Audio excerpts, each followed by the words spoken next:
Hey, I'm Hunt, and this is Hunt on LSU, your channel for LSU Fighting Tiger football talk. Enjoy the video. We want you to leave a comment below, hit that like button, and subscribe right below the video.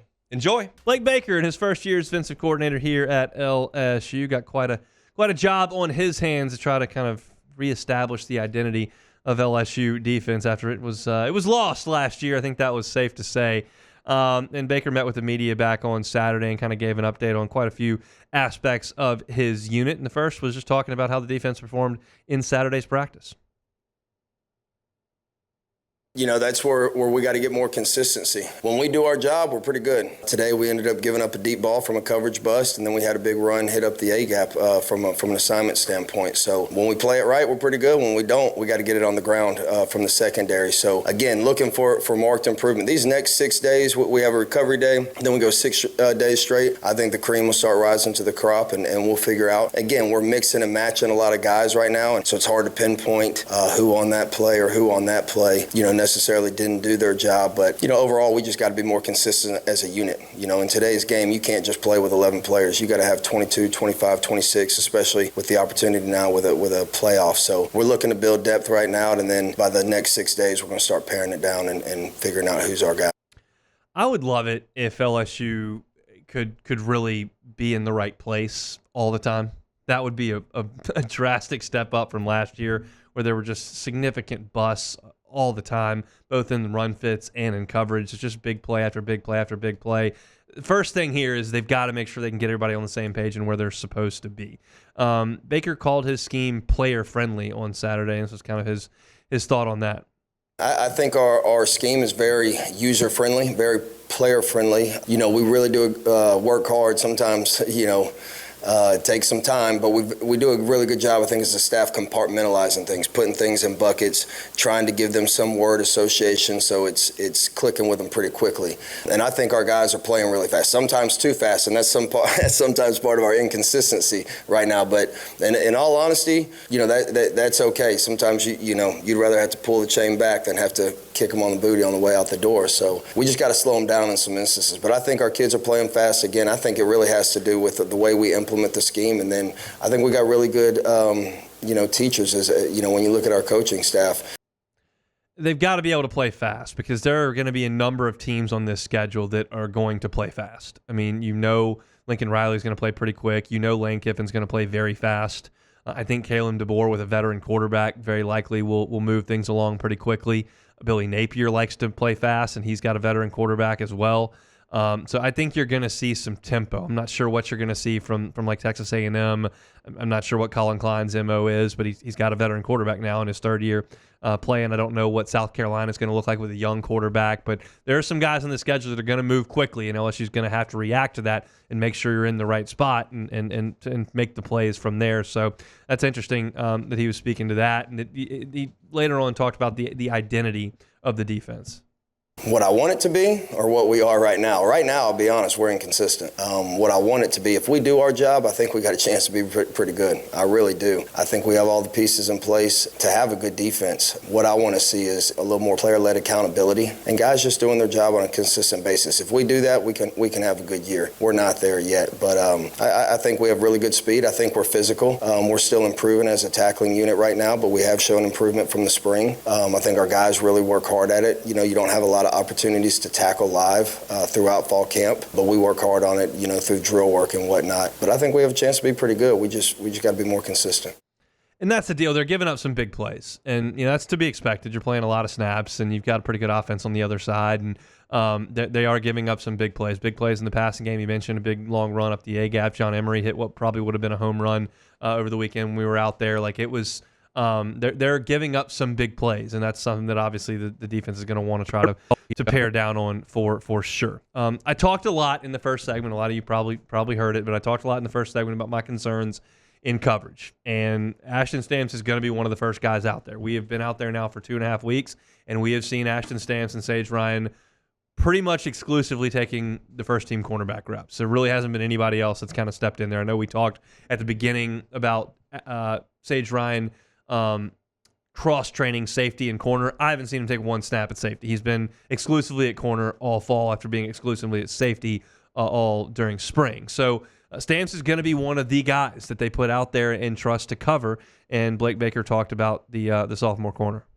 Ashton's worked his tail off to get where he's at. He's a guy that, if I was up here in the summer doing whatever, every time I go to the indoor, he was on the jug machine, or he was working on the bands, or he was working his footwork. So credit to what he's been able to do. He's still a young player, and I challenge him every day. I'm looking for more consistency out of Ashton. He has stepped his game up, but he's not where we need him to be overall, and that's not a knock. But we got 2 more weeks to get him to be what he is capable of being, from a mental consistency standpoint.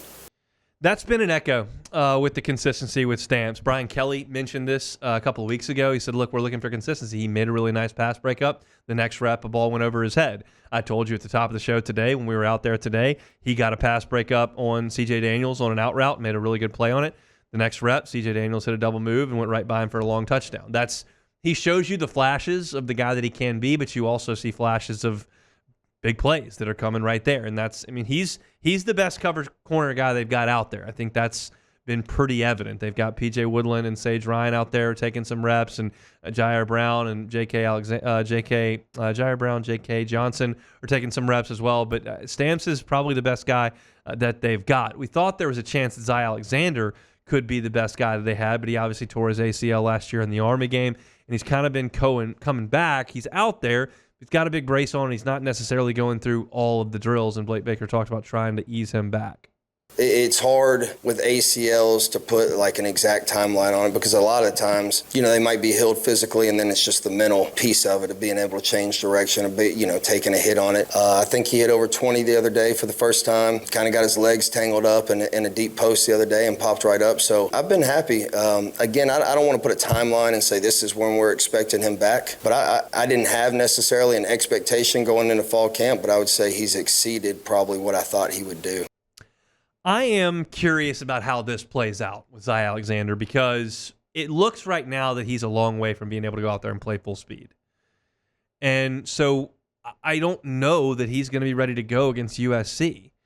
I don't know that he's going to be ready to go against South Carolina or UCLA. I don't know if he's going to be ready to go against Ole Miss. He might be ready to go for USC. I don't know. And what I also don't know is what it means when he comes back. Does that mean he's the second corner and Sage goes back to safety? Does it mean he's second team to Sage? Does it mean that he plays the nickel? I just don't really know what the future holds there, and we can't know because we're not going to get that information from the coaching staff, and he's not doing enough in practice for us to figure that out. There just are no reps where he goes out there and runs with the ones.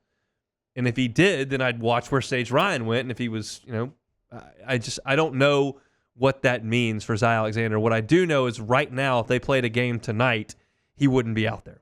And I feel like it's probably the inverse of what I thought. I thought John Emery may take a longer time and Zy Alexander would be back. Instead, Zy Alexander is still easing in, and John Emery is fully back. We heard from Brian Kelly back at Media Days in the middle of July, Zy Alexander will be a full go for camp. But he's not a full go for camp in terms of what he's doing. He may be fully cleared, but he's still trying to work himself up to being a corner. LSU can take all the bodies they can get at cornerback. Last one here is kind of veering off of all that we just talked about, and instead just going straight to Harold Perkins, who is the best player on this defense, and Blake Baker spoke to that. He's done an unbelievable job. Harold Perkins right now is playing on fire. Again, have a lot on his plate mentally. We have packages where we're moving him all around, so he's not just playing on the inside, but he's fitting the run as well as anybody that we have at linebacker right now. I think our linebackers are doing a good job overall fitting the run, but very, very pleased with Harold and really his development. Again, you talk about from where we started this thing at the beginning of spring to where he is now, it's night and day, and he's an ascending player. I really think he's not even scratching the surface still of where he's going to be. So I look forward to, every single week him improving, but very, very happy with what he's doing right now. Don't you just feel like Blake Baker spent a lot of time between January and today figuring out where to move the Harold Perkins chess piece? That's got to have been a huge emphasis for him when thinking about this 2024 season. And you can see some of the reps from practice that have been caught on film that have gone to social media. Perkins fitting gaps in the run, making plays in the middle of the field. Like, we all think of Harold Perkins lining up on the edge and coming off the corner like a bat out of hell. Like, that's what you think of when you think of Harold Perkins. But there's got to be more to that game, and it feels like he's finally unlocked that. And I think Blake Baker probably deserves a good bit of credit for that. We've all talked about the incredible transformation that Blake Baker made with Damone Clark. And if he can take Damone Clark and get that out of him, Harold Perkins has a much higher upside than even that. And the question is, I mean, just how good can he be? And it feels like he's done a really good job. I've talked a lot over the last 42 minutes about how concerned I am with LSU's secondary. However, I do think the linebackers are going to be good, and I'm starting to gain a little bit of confidence on some of the defensive linemen in the camps that they have had. But Perkins appears to be an absolute star. So that is really good news, and you can kind of hear that in Blake Baker's voice when he talks about Perk. They're gonna get the most out of him this year, and that's a very, very exciting thing if you're LSU and looking for a resurgence of that defense. Hey, thanks for watching Hunt on LSU. Before you get out of here, do us a couple of favors. Hit that like button, leave your comments below, and subscribe to the channel for all your Fighting Tiger football talk. See you next time.